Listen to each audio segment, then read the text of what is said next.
কারোর প্রতি আমার ভালোবাসা যদি কাজ করে, সে কি, সে কে, সে দেখতে কেমন, পাগলের মতো হয়ে যায় হয়তো। হ্যাঁ, সে কত টাকা আর্ন করতেছে, সে আমাকে চালাতে পারবে, আমি তাকে চালাবো দরকার এরকম তাকেই আমার লাগবে। হ্যাঁ, তাকেই আমার লাগবে। হ্যাঁ ভিউয়ার্স, তাকেই আমার লাগবে কথাটি যেমন বলেছেন এই ছোট পর্দার অভিনেত্রী ইফাত আরা তিথি, ঠিক তেমনি আফরা ইবনাত ইকরার ছোট্ট ভালোবাসার সাজানো সংসার থেকে আলভিকে কেড়ে নিয়ে প্রমাণ করে দিল এই অভিনেত্রী যে ভালোবাসা ছিনিয়ে নিয়েও নতুন করে গড়া যায়। এতে কে মরে গেল, কে চলে গেল তা আসলে দেখার সময় নেই এই সব অভিনেত্রীর মনের মাঝে। তারা যাকে চাইবে তাদের তাকেই লাগবে। কথায় আছে না, ফকির থেকে যখন কেউ বড়লোক হয়ে যায় তাদের পা আসলে মাটিতে আর পড়ে না। ঠিক তেমনি হয়েছে এই অভিনেত্রী ইফাত আরা তিথি।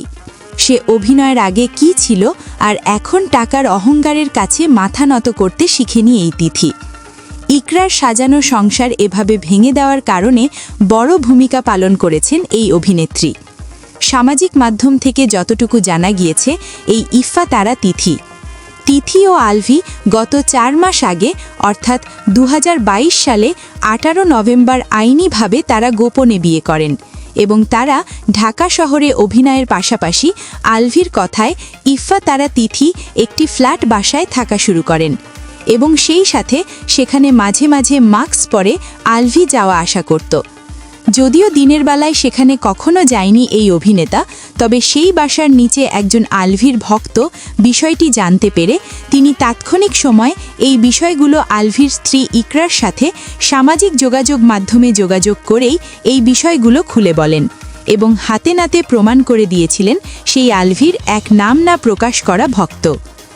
আলভির স্ত্রী বিষয়টি নিয়ে গোপনভাবে অনুসন্ধান করে দেখেন বিষয়গুলো আসলে সত্যি। তিনি এই গল্পের ভিতরে প্রবেশ করে দেখেন যে তারা দুজন, জাহের আলভি ও ইফাত আরা তিথি, এই দুইজনের সঞ্চয় করা জমানো অর্থ দিয়ে নেপালের মতো দেশে 3.5 কোটি টাকা দিয়ে নেপালে বাড়ি কিনেন এই দুই যুগল। যা জানতে পেরে একবারে ট্রমায় পড়ে যান আলভির স্ত্রী ইকরা। এই সব বিষয় জানতে পেরে কোনোভাবেই মানতে পারেনি এই ইকরা। একটি সময় ইকরাও বুঝতে পারেন যে এই আলভির মতো ছেলে অভিনয়ের কথা বলে এত বারবার নেপালে যায় কেন। বিষয়গুলো আলভিকে বলা হলে তিনি ইকরার সাথে খারাপ ব্যবহার করেন এবং ইকরার মতো একজন মহিষী নারীর সাথে খারাপ আচরণ করা শুরু করেন এই অভিনেতা। একটি গোপন সূত্রের ভিত্তিতে আরও জানা যায়, এই সব জেনে আলভির সব তথ্য ফাঁস করে এই অভিনেতাকে ডিভোর্স দিতে চেয়েছিল ইকরা, কিন্তু আলভি তাকে ভয় দেখিয়েছিল যে এমনভাবে তাকে ফাঁসাবে সোশ্যাল মিডিয়ায় তিনি যেন আর মুখ দেখাতে না পারেন।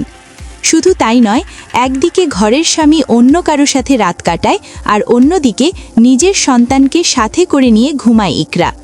তবে কথায় আছে যে ভাগ্যে লিখন কখনো মানুষ চাইলে আসলে পরিবর্তন করতে পারে না। তাই তো এত ট্রমার মাঝে না থেকে আলভিকে একবারে চিরতরে মুক্তি দিয়ে নিজেই চলে গেল সারা জীবনের জন্য না ফেরার দেশে।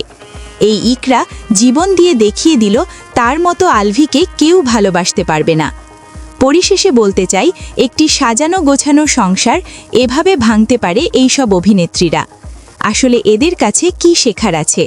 যাদের অভিনয় দেখে আজ আমরা মুগ্ধ, তারা তাদের পরিবারকে সুখ দিতে পারে না। তারা করে নাটকের নামে ভণ্ডামি, দর্শকের সাথে করে প্রতারণা। আপনারা তো আমি কয়দিন ধরেই কইতেছি যে আমার খালি মাথা ঘুরায়, বমি বমি লাগে। বড় আরেকটা নিউজ হচ্ছে যে যদি সে এটার সাথে জড়িত না থাকতো তাহলে ওয়াইফ আত্মহত্যা করলে একটা হাজবেন্ড অবশ্যই সে দেশে ফিরতো, আর আধা ঘন্টা লাগে নেপাল থেকে আসতে।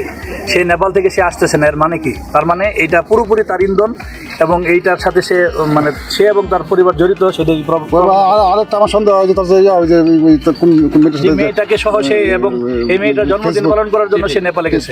এই অভিনেতা ও তিথির মতো অভিনেত্রীদের কেমন শাস্তির দাবি জানান আপনারা? এই বিষয়ে আপনাদের মতামত আমাদেরকে কমেন্ট করে জানিয়ে দিতে পারেন। News desk, Trends news 69।